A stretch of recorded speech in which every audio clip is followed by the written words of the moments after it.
ও আচ্ছা আচ্ছা, ঠিক আছে ঠিক আছে, আমি এক্ষুনি নিয়ে আসছি। তুমি তোমার অন্য কিছু কাজ করলে করতে পারো, আমি এক্ষুনি নিয়ে আসছি।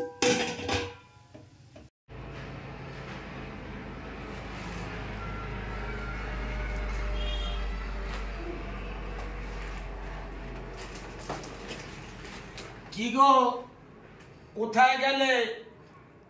এই তোমার চাল কলের বস্তা এনে দিয়েছি, না তাড়াতাড়ি ভাত বসাও, কি জোর খিদে পেয়ে গেছে। হ্যাঁ যাই।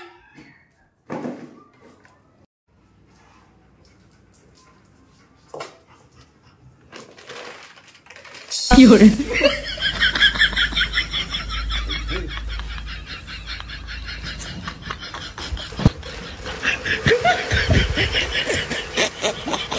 কি করে